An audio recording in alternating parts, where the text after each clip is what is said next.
Bien-aimés dans le Seigneur, bonjour. C'est toujours votre auteur préféré, votre coach dans la spiritualité, Kyungu Jean, MK.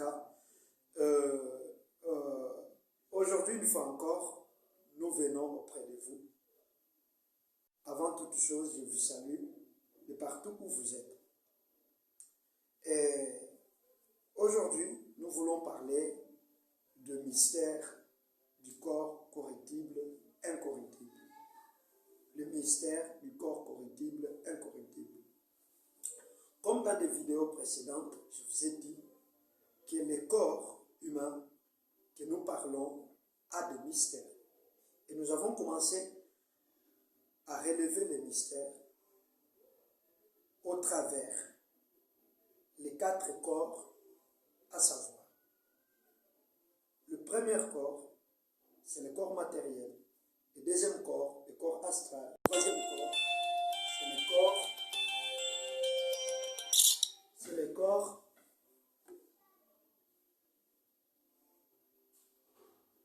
glorieux. Et le quatrième corps, c'est le corps corruptible, incorruptible. Le corps corruptible, incorruptible, c'est un corps éphémère et éternel.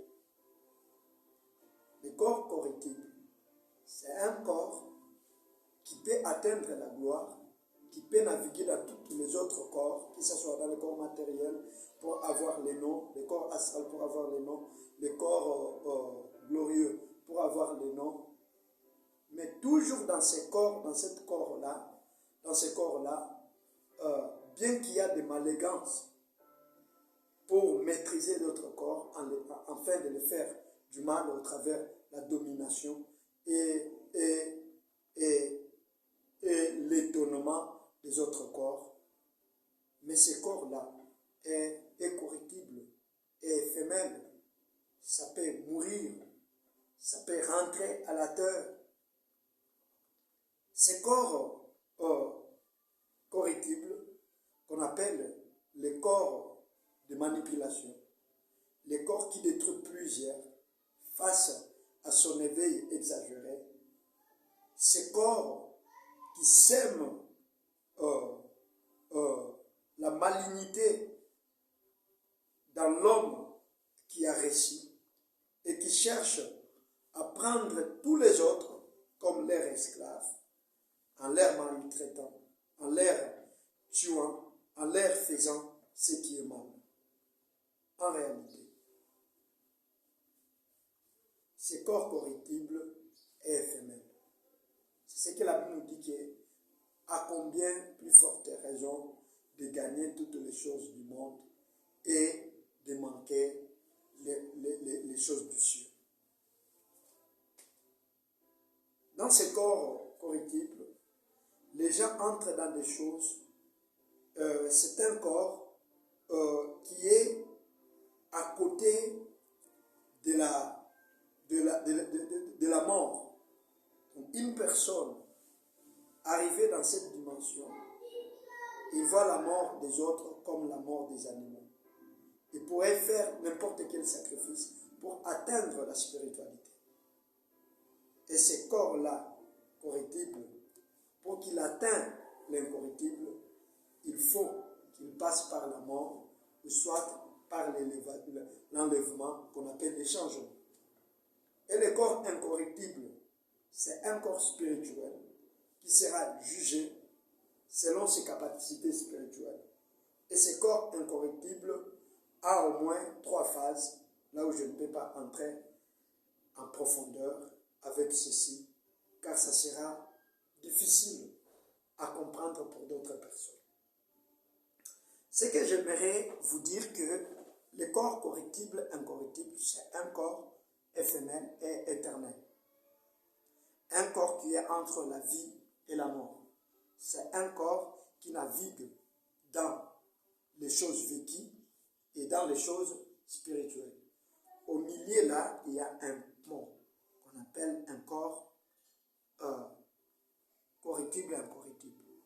Et ce corps corruptible, incorruptible, des fois, lorsqu'une personne est vivante, ça lui permet d'entrer dans le monde dans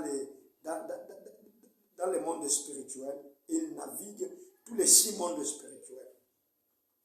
Et pour aller là-bas, il y a des sacrifices à faire.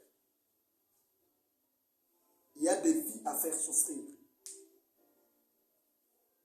Et ce corps ici, corruptible, incorruptible, c'est un corps là où le jugement spirituel se place juste après.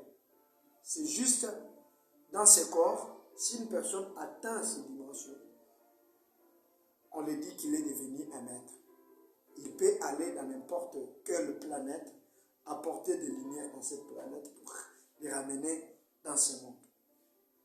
Il fait des voyages qu'on appelle les voyages astrales, pas dans la dimension du corps astral, mais dans la dimension du monde spirituel.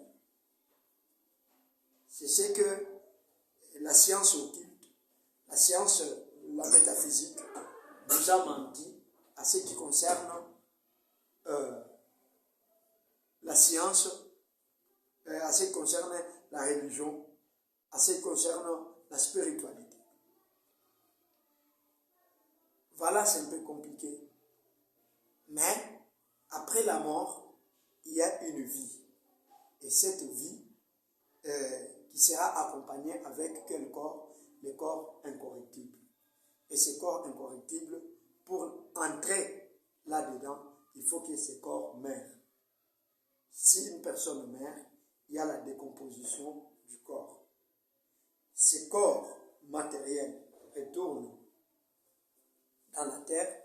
Les corps astrales se fondent dans les corps corruptibles et incorruptibles. Les corps glorieux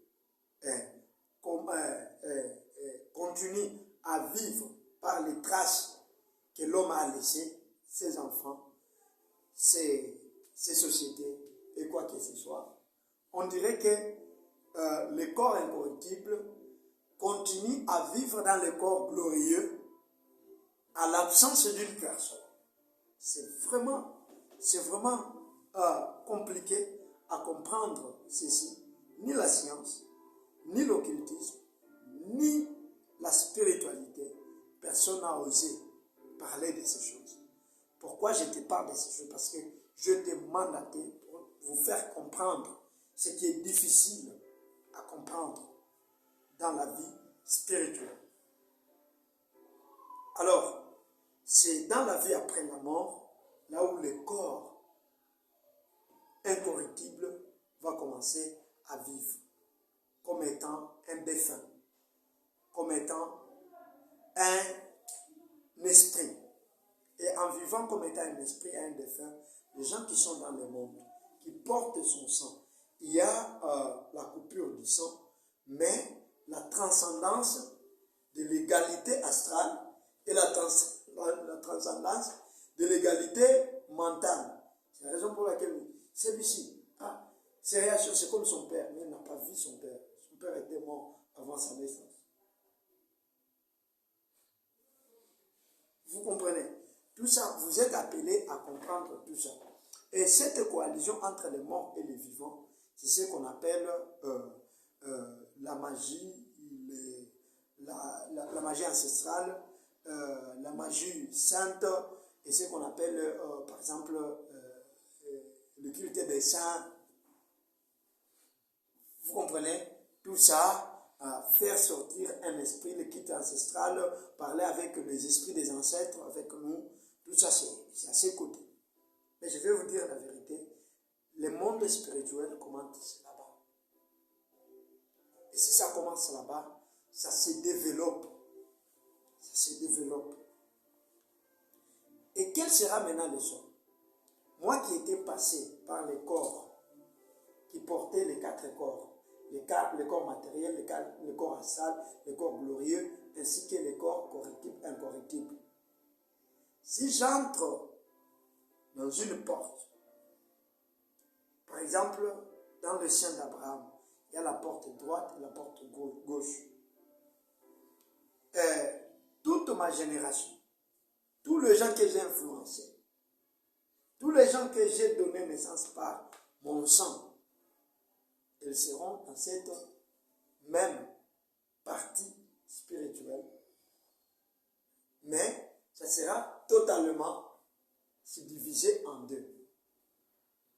Là où il y a le bienfait et là où il y a le bienfaiteur et là où il y a le malfaiteur.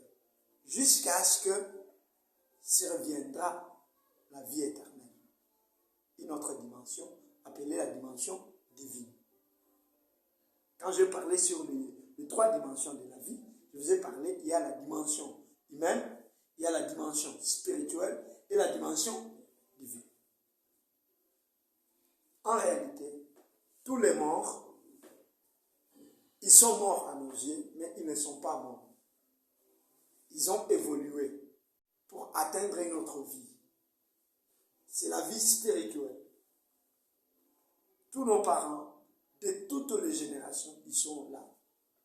Et dans le royaume des morts, ils sont plus nombreux que les royaumes des vivants. Alors, si vous aviez écouté ces messages, prière nous écrire sur ces numéros, plus 243, 82, 31, 11, 080. Que Dieu vous bénisse. Plus 243, 82, 31, 11, 080.